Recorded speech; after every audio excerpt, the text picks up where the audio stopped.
G'day expats and welcome to another episode of Expat Chat, episode 52 today, and joined by my esteemed colleague and mate, James Ridley, who's the Managing Director of the Asia and Americas region. G'day, James. G'day, Brett, and welcome everyone to listening to today's episode. As always, joined by Brett Evans, the founder and Managing Director for Atlas Wealth in the EMEA region. Brett, how's the sandpit treating you today, mate?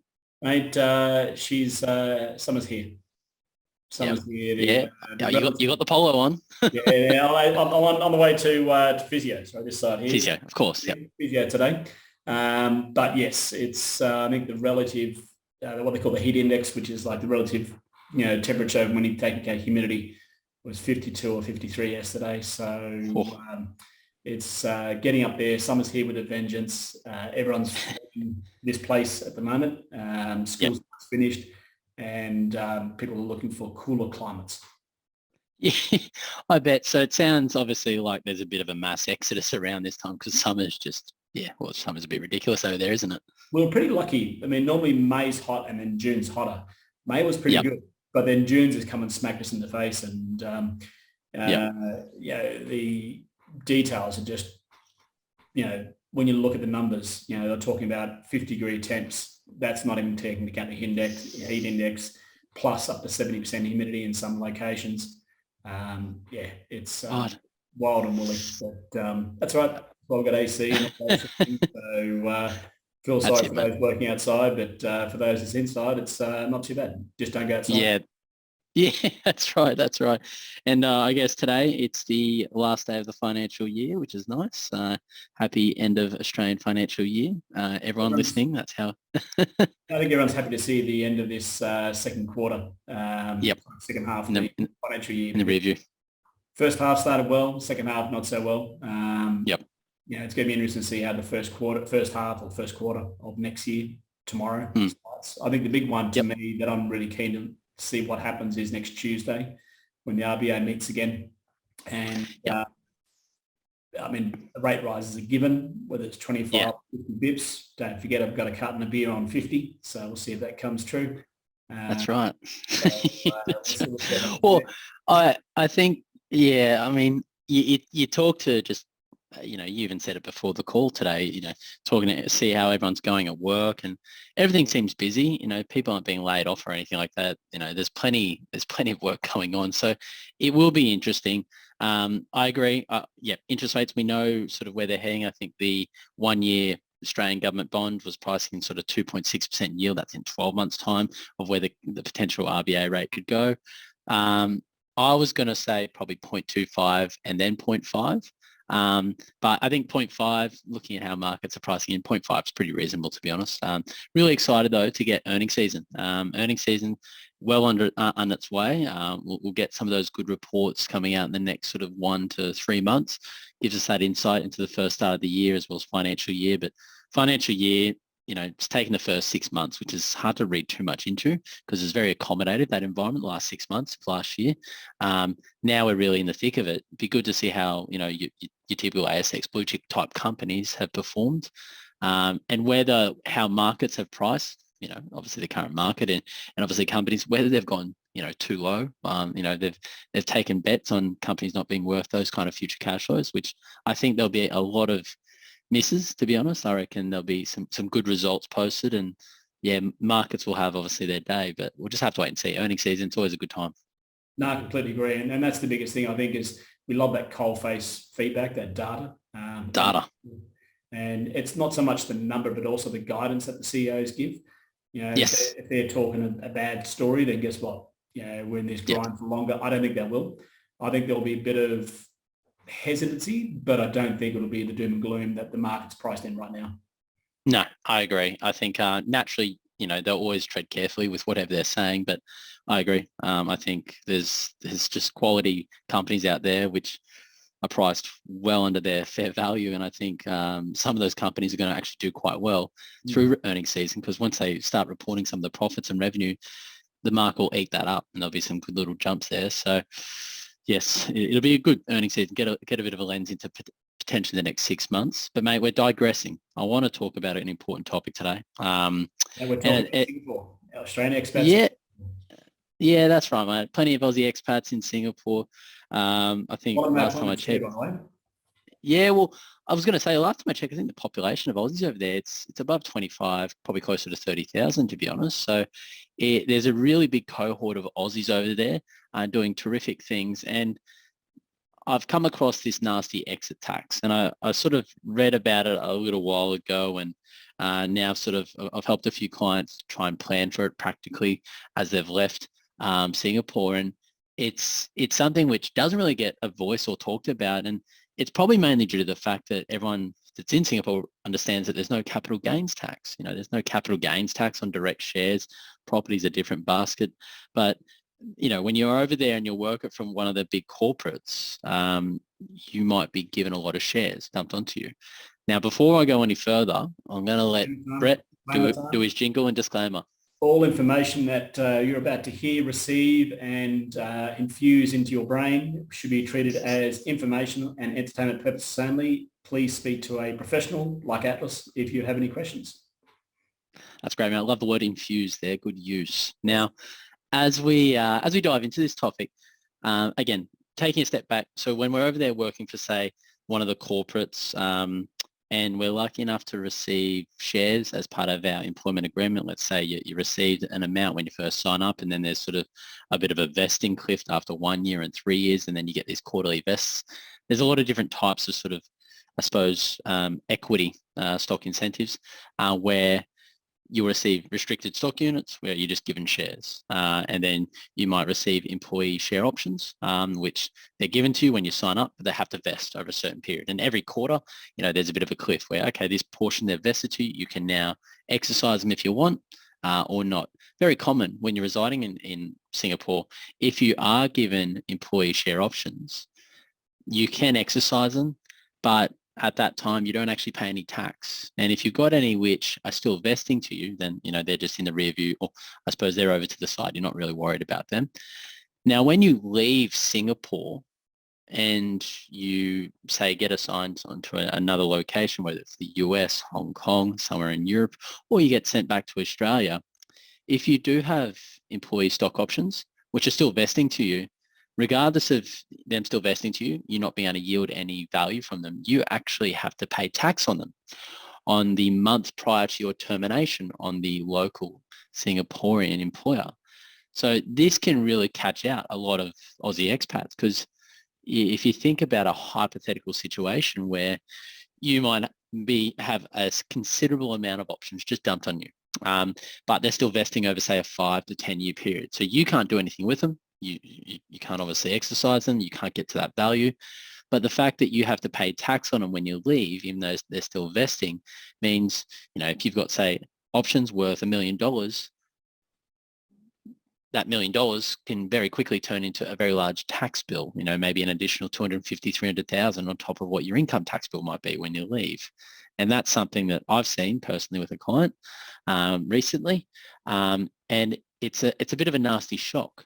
But ordinarily, when you're in other countries, the way that these, say, restricted stock units or shares or employee stock options and the tax is paid, usually it's a case when you exercise these options, a portion of the tax comes out of you actually exercising the options. So shares are sold down straight away, and that is essentially tax withheld at a fixed rate, depending on your employer and your income level. And that's sent to, say, the IRS or the ATO or another taxation authority.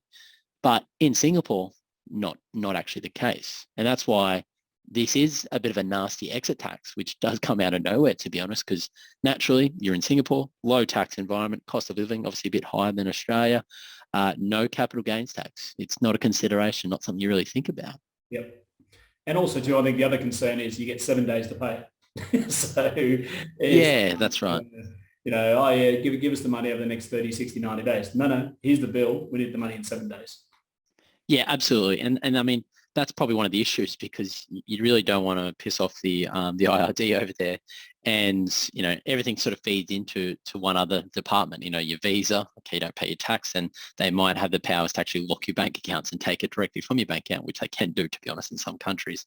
So it is a bit concerning that, yeah, a lot of expats have probably actually been caught out by this. I would say actually during COVID as well. But we're seeing that this theme is slowly starting to develop when they relocate, but they've got these really long-term employee stock options for the next 5 years that are still vesting. They can't get at them. They can't do anything with them, but they've still got to pay tax on them when they exit Singapore. So it definitely means that, obviously planning ahead, making sure you are well informed, seeking the right tax advice, and yes, having a strategy around this, not just say keeping all your eggs in one basket, being say your employee shares, diversifying. I did do that sort of post on LinkedIn a little while ago about diversifying. We also did a podcast on that a couple of episodes ago about employees with employer stock options and those sort of things. And to me, I think where this gets even more complex is the fact that you may not actually have the money because they're vesting. So it sort of reminds me of the Danish ETF rule. If you're living in Denmark and you're holding non-Danish ETFs, then they'll do a mark to market and tax you on the unrealized capital gain of those ETFs for the calendar year.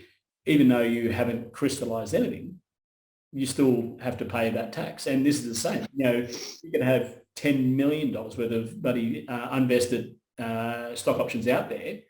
Yeah. And you'll get a monster bill, but you've got no cash from it. No, not at all. And I mean, in this sort of hypothetical, they're lucky to have the cash available, but I would expect that there's probably been cases where they've, let's say they're working for one of the tech sectors. Let's say that their termination date was recent, last couple of months. They've been holding on to shares, and this is probably a worst case scenario, to be honest. It's already played out in my head. They have gone to exit their employer, let's say in May. Share market's obviously tanked in the US, and so have a lot of those tech stocks. And they get given this tax bill. And it's because obviously they're leaving the company, but they've got all these options, going out to 4 or 5 years, which are worth, $1 mil, $2 mil. And all of a sudden they actually need to sell a large portion of maybe their shares, and they're selling it at the worst time they possibly could. And depending on what they've done with those shares and those capital and those assets, maybe they don't have the cash. So now they're scrambling, going, okay, crap, how do I find and access this cash for this big tax bill? The IRD is not someone I want to piss off. Do they need to now go and speak to their mortgage broker to get an equity loan to pay the tax bill? Do they need to sell some other assets to get access to this quickly? So it just is a representation that there are still hidden exit taxes, regardless of what country you come from or you're going to. Because this is a clear example. Singapore, we love Singapore knowing that it's a capital gains tax environment, but again, there are taxes. They are just hidden. They're hidden, and I think that's the probably the tagline we'll use for this episode. That being a hidden tax inside Singapore, because it's almost like the exit tax or the hard tax act coming out of the US in some way. That a lot of people realise as soon as you break that 8-year mark and you qualify based on either your worldwide assets and or your income, you need to pay to remove yourself, to take away the clutches of the respective tax authorities. Well, taking the hard act further, the worst thing about that stupid rule is it is also a type of inheritance tax, but I won't go into that today. The way that it operates, you have to do a deemed disposal on, yes, your worldwide assets, and put it on paper when you give back your green card or your citizenship. But secondly, it's also on things that you might not be able to get access to, like your superannuation or your 401k. Because yes, you shouldn't be taxing your 401k until 59.5, so you don't cop that penalty tax. But paying tax on something that you can't actually get any value from for maybe 5, 10, 15, 20 years, significantly damaging. And it just goes to show that, yes, regardless of sort of the country they're in, there always can be these hidden taxes, and you really need to educate yourself and have a plan in place just in case. Well, that's pretty much the purpose of the whole podcast, isn't it? It's you don't know what you don't know, and our job is to inform everyone, whether they're clients or not. We're pretty agnostic when it comes to that. We certainly cheer for Australian expats, particularly. And that's the big thing, is just getting this message out there so people can share it, because we are seeing this more and more as people are starting to move around, especially with borders now reopening. There's going to be more of these sort of issues, and our job is just to highlight this to folks and say, hey, heads up, you may not like it, but this is coming down the line. Yeah, yeah. I think one thing that's coming down the line, those residency rules, we'll wait and see. That's going to be very interesting. And unfortunately, a lot of expats which aren't in we'll say a country or zone that has a DTA with Australia will be caught out with that 45-day rule. That'll be, yeah, some strict advice going down that pathway. Well, I think But yeah, I mean, they're doing the mini budget in October. So yeah, if I so was a betting man, that's when we're going to get the guidance. yeah. So we're just going to keep trying to get this petition through Canberra before then, get it in front of politicians before then, and Yeah. hopefully positively influence their policy. Yeah, well, we'll wait and see. We've always got a shared opinion on Canberra and what they've done in the past. And Labor's shown support for updating this as well. I mean, I agree that residency rules need to be updated. Come on, 1936 Tax Act. What were we doing, sailing ships back then? No, not that. You know, that's a big. That's kind of a bit far. But it does need to be updated. The rules are, yeah, quite punitive in terms of the day count. They need to improve that a little bit. The 45 days, yeah, it's that sort of universal annual leave, sick leave sort of that they've taken, but it's just not enough, especially given the current environment, COVID-19 and other things now. So it'd be very interesting to see what happens and what they come out with. Look, that's the thing. I think, you know, our pitch has always been in that the inequitable treatment of expats in countries with and without a DTA. You know, it's not that person's problem that Treasury hasn't done a DTA with that country. So they can't just do this. I mean, I agree completely. I love a black and white piece of legislation. Yeah, the yes or no expat. But there needs to be some sort of flexibility and malleability for those who don't have a tiebreaker clause to rely upon. And there's going to be a lot of mitigating circumstances as to why you might break that 45 days, but it doesn't necessarily mean you've got enduring ties to Australia. So work trips, visiting sick family, or even holidays, all three. Well, I mean, this is the thing I've been thinking about. I wonder if it's going to cause more issues for the ATO with increased tax determinations, because some of the rules with that 45-day, if you're coming back for a work trip, say for 3 weeks, and a lot of expats, Aussies, they do have to fly back to Australia for several, weeks and then go back. I mean, and they're staying maybe with friends, family, whatever it might be, but I wonder if this is going to open up the ATO to a lot of tax determinations, because the ATO has records of their, travel dates back and forth from Australia, and whether it's actually going to cause more of an issue for the ATO around residency rules. Yeah. I honestly could see it, to be honest. With you being over in the Gulf region, is there ever any talks, or have you heard of anything with DTAs with Australia? Probably not, to be honest, because there's no tax. There's talk at the moment of getting some sort of like free trade agreement set up between the UAE and Australia. But when I've spoken to government officials about the possibility of a DTA, they said unequivocally the Treasury Department has no inclination of setting up DTAs with low or no tax environments. So to me, I think the UAE wants one, and we are heading towards a taxable environment. Next year company tax comes in. Yes, they've got to get rid of a lot of nonsense fees and charges that we pay in lieu of a personal income tax, which, when you go through and add up the 5% municipality fee, and there's a lot of fees that we pay, knowledge fees, don't know where that comes from, but anyway, when you go and add them up, we're almost paying a tax here in Dubai. We call it the Dubai tax. Fees. Yeah. So I think if they did, and I can see Dubai and UAE for greater following a Singapore model when it comes to tax. No capital gains tax, income tax, and company tax. And at that point, then I think a DTA will be on the cards. But there's a lot of countries that don't have a DTA with Australia. Hong Kong is a very popular one. Portugal is another one. UAE is another one. I think last time I counted in terms of, decent sized countries that have an expat component, I think it's like 45 countries that don't have a DTA with Australia. So to me, it is a concern. We will push it, and we'll certainly keep everyone updated and let them know how we go. Absolutely, mate. And I mean, again, I wonder if there's any data that the Australian government can ever get access to in terms of Australian expat populations in different countries, and whether they can use that as a tool or a reason and for a harder push to have a DTA with that country. Okay, we've got 50 or 80 or 100,000 expats over in this one area. we don't have a DTA and we don't even have a tax information agreement. What are we doing? Why don't we? You know, they do have the data because the local government will share with the embassy how many Australian citizens live in there. So they can collect numbers. It's just a matter of coordinating all those embassies and consulates around the world to try and do that. I mean, that's actually a good segue too, which leads me on to another topic that we're going to be releasing our annual Expat Insights survey next month in July. So keep an eye out for that, folks. Please share it to everyone. The information is anonymous, so we're not going to share the data with anyone who you don't want it to be shared with. But it is to date the biggest Australian expat survey ever done. It'll be our 2018, 19, 20, our fourth year of doing this, and really it's going to be an amazing insight into post-COVID what the expat community looks like when we go back and compare it to, say, 2018, 2019, what that looked like.